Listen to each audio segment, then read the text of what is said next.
First off, this guide has been future proofed, so feel free to save it because it will always be helpful. But enough of all that, let's get straight into it. So I guess let's go over the build and the interactions that make this, in my opinion, one of the few S tier builds in the game.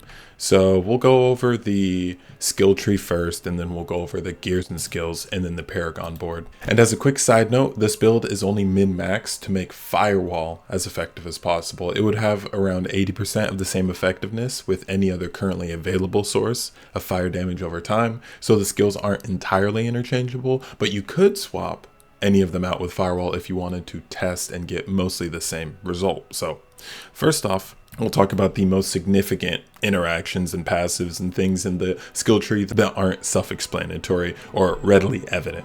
First of all, Glinting Firebolt. You're going to want this because it is just a 25%. It's a 1.25 multiplier for all your burning damage for a single target. This is going to be extremely helpful for bossing. Next up, we have level 5 Fireball, and instead of the Destructive Fireball passive, we get the Greater Fireball passive. And that's because the Greater Fireball passive is going to scale the base damage of the explosion from the Fireball enchantment that we'll be using, and that will help it scale without having to scale like crit or anything like that for Fireball, for our clear speed to be as fast as possible. And then level 5 Fireball, because of course you're going to be using the enchantment, so you want it as high level as possible because it scales really, really well. Here, because of a few interactions that we'll talk about in the gear and skills section, we're going to take level 1 Hydra and the Summoned Hydra passive so that it burns. Now, we're not actually going to have this on our skill bar, and we're not going to have Fireball on our skill bar either. However, you'll understand when we start explaining why we take Hydra. You'll be like, oh dang, that's a really good idea. Next up, we have the Crippling Flames passive. Now, this is going to help you deal more damage by a large margin because there's a lot of immobilized damage multipliers. So if an enemy is immobilized, you're going to be dealing a lot more damage to them after everything is said and done. So being able to immobilize automatically with your with your pyromancy skills, and that includes all pyromancy skills. This is arguably the most important passive in the tree. Next up, we have Firewall. Of course, we want this level 5, and of course we want the Mage's Firewall perk as opposed to extra mana regeneration, because this effectively makes an enemy burn for around 100% of your damage over those 3 seconds. So they just walk over the firewall, and then they take about half a second of damage, but then they're burning for 3 more seconds afterward. This will kill trash mobs very reliably, which is why we take it. Here we grab Inferno because we're going to have this. It only takes 2 points to make it extremely effective overall. So you want the first point, of course, because 300 burning damage, it instantly applies. So that's a lot of damage, and this is gonna have a lot of synergy with other things later, as well as the point after it is gonna have a lot of synergy with other things later, because the pole of Inferno counts as a crowd control. So we'll talk about how important crowd control is later, but couple this crowd control with this crowd control with this crowd control and this crowd control, and you're going to be crowd controlling a lot. And we'll talk about why that's important in a little bit. But basically, nothing's going to be able to attack you or hurt you because everything's going to be CC'd, and the only things that can really damage you are going to be after death effects and ranged enemies. But the ranged enemies, most ranged enemies in the game deal physical damage. And we'll be stacking armor as Sork because you don't need to stack resistances, because just stacking your primary intelligence stat is going to... Anyway, we'll talk about that. Next up, Warmth is going to give you essentially infinite sustain while you're just going through the game. And because that's probably the biggest weakness of Sork, is its sustain specifically, Warmth makes that weakness of Sork makes Warmth a S tier passive. And then of course, Combustion. Now, if I were to reset this, it would look something like this for leveling. I'd go here, I'd go here. You don't need Glinting Firebolt for a long time until you actually probably before you do the first capstone dungeon is when you need it. I would instantly get Fireball and Enhanced Fireball because you'll be leveling with these. So they're important to get you up to the level where you can get Firewall as quickly as possible. And then I would get Flame Shield, Teleport, Frost Nova. I would skip all of this for now because you're not going to need any of these passives until you hit level 30. At level 27, we'll get Hydra. Level 28, Enhanced Hydra. Level 29, we'll get Summoned Hydra. So that at level 30, when we get our second enchantment slot, we'll be able to have Hydra as our second enchantment instantly. So in the meantime, I would just get Enhanced Frost Nova. And I would get Shimmering Teleport, and then we're one away. So I'll just get Greater Fireball because that'll be helpful for clear speed. And instead of getting level 5 Firewall first, it's way more effective to get Enhanced Firewall and then Mage's Firewall. And then you max out Firewall. And you'll notice the difference because at this point, you're not leveling up instantly like once per minute anymore. You'll level up once every few minutes. So to decrease increase the efficiency, it's important to go 1, 2, 3, 4, 5, 6, 7, 8. No, 4, 5, 6, 7. Next up are the most important passives for leveling in the early game is going to be level 1 Fiery Surge. This is going to get you almost all the mana that you need.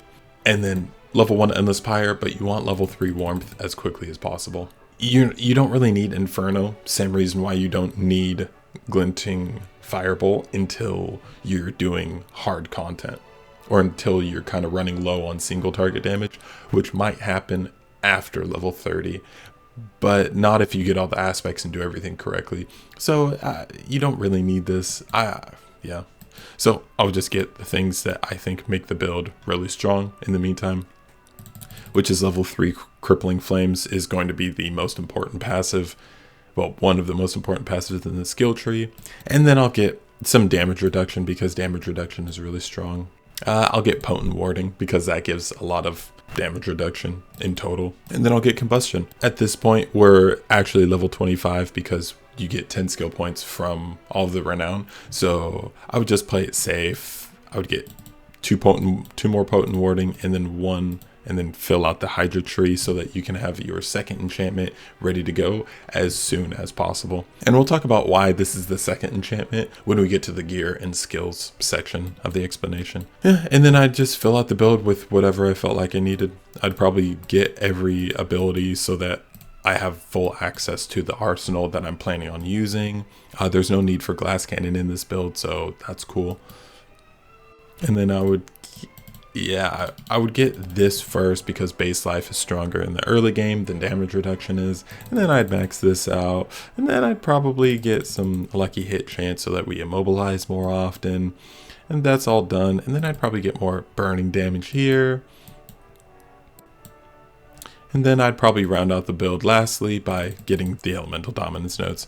And as you can see, it's the same exact setup as the one that we just had. So it's pretty intuitive as you go along, as long as you know what you're looking for, which is basically get Mage's Firewall passive as quickly as possible and then get the Warmth passive as quickly as possible. And if you just understand those two things, then you're pretty good to go for the early game.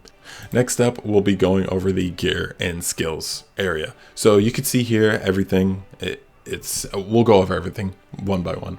First off, you want Amethyst and weapons, so you'll get damage over time. Next up, you want Ruby and armor, because, of course, base survivability is amazing on Sorc. And then you want Skull in your jewelry instead of diamonds or other specific gems, because you'll be at max res anyway, because of the Potent Warding passive, and because of stacking intelligence on Sorc gives you all resistance. And they specifically said they didn't nerf it yet, which I think is an oversight. So we're going to take full advantage of this, and we're going to get 750 armor for free. And for bossing specifically, I recommend you swap out the Fireball enchantment for the Flame Shield enchantment. Instead of the Firebolt enchantment or like the Meteor enchantment or anything like that, specifically because Fireball doesn't really deal good enough. So Fireball doesn't really deal damage in a 1v1 setting, so it's kind of useless to have in a 1v1 setting. So yeah, just swap it out for Flame Shield whenever you want to. Well, not whenever you want to, whenever you're doing a boss. So during the capstone dungeon, I would have Fireball enchantment when I'm clearing out the areas before the boss areas, but then I would put the Flame Shield on when I go into the boss arenas. And now we'll just talk about some of the aspect picks that might make you raise an eyebrow if you're not familiar with the build. Aspect of control, first and foremost. So it says that it's 25 to 35% more damage to immobilized, stunned, or frozen enemies. And the reason why it says "or" in the description is because for each individual state of that crowd control on an enemy, it applies the multiplicative damage again. So if they're immobilized, that's just one. Let's just say it's a minimum roll, that'll be 25% more damage. But if they're immobilized and frozen, that's 25% more damages. You can kind of think of it as triple dipping if you can somehow figure out how to put stunning into the build. Alright, aspect of engulfing flames. Hyper synergizes with the domination vampiric power to help get those giant fireball enchant explosion chains by making non-elites half as high of an effective health pool, which in turn will cause those explosions to deal massive damage to the elites at the center of the non-elite packs. Everything will be getting blown to bits constantly. Here's that domination passive. So effectively, if they're injured and not an elite, so if they have 35% of their health or less, they're instantly killed. The normal mobs effectively have 65% of their base health. And this also has the stunned, immobilized, frozen, or feared. And remember that "or" from aspect of control. So this is also going to essentially be just another aspect of control that also executes non-elite enemies as soon as they're injured, which is crazy. Yeah, it's crazy. And so this is all gonna make Fireball enchantment proc more quickly, which is gonna in turn just clear out the entire screen just instantly. Next up, we have Smiting Aspect. This helps out with boss killing more than any other aspect, arguably, because it helps your sources of CC, like from the Crippling Flames passive or from Frost Nova, stagger bosses more quickly. And when a boss is staggered, the game defines them as being CC'd by every CC in the game all at once, all at the same time. So they count as frozen, they count as stunned, immobilized, slowed, everything. So all of the damage bonuses from everywhere will apply at full values, and the boss will melt away into nothingness. That means domination, they count as stunned, immobilized, frozen, and feared. Aspect of control, they count as immobilized, stunned, and frozen. So it's ends up being a lot of damage. It ends up being too much damage. Okay, that's it for the aspects that are kind of questionable. Next up, we have the vampiric powers, and the second most important one that is essentially what makes the Hydra enchantment our best course of action for our second enchantment. So it's Lucky Hit, up to 20% chance to increase your attack speed by 40% of your total movement for 6 seconds. Now, Sorc already has a lot of Lucky Hit chance scaling available to it, which is why this is going to end up being a 100% uptime buff. And it says of your total movement, it scales attack speed off of total movement. So if you're at your base movement speed of 100%, you get 40% attack speed. Right? That's a lot of attack speed. And that is going to help us spam Firewall more. That's going to help us spam Firewall more, which in turn makes us use more mana, which in turn makes the Hydra enchantment go off more often. So as soon as you get the Ravenous Vampiric power, the Hydra enchantment will likely have a 100% uptime, which is crazy because you won't actually have to spend any mana or any time casting the Hydra skill itself, and you don't need it on your bar, so you can still use the 3 strongest defensive skills on top of Inferno, on top of your basic skill and Firewall. You'll have everything you need. And that's it for the complicated interactions in the build's aspects and skills. Now let's move on to just how amazing the Paragon board is. 5 glyphs, 2 legendary nodes. So let's just start off with the glyphs. The Enchanter glyph will give us near the hard cap for fire resistance, which is 85%, because we'll get 10% from both we'll get 5% from both of our fire enchantments, which gives us 80% max fire res. And then also couple that with potent warding and we'll get 83% maximum fire res. So that basically makes us invulnerable to fire damage effectively. Next up, we get the Pyromaniac glyph. It will give us a ton of damage and damage reduction from burning enemies because this increases the effectiveness of fire damage and damage reduction modifiers, which damage reduction from burning enemies counts as a damage reduction modifier. So you see here, this is going to give us a ton, and this damage right here is also going to give us a good amount of damage. But more so, we really want that damage reduction. It's going to be crazy. The Burning Instinct legendary node will give us a ton of damage just for stacking our favorite stat, which is intelligence, and getting crit strike damage as an affix on our rings and our staff. Next up, we have the Reinforced glyph, which will give us a lot more survivability because we'll always have barrier up from this passive specifically. This has no internal cooldown, so anytime you use a cooldown, you get 30% of your maximum life as barrier.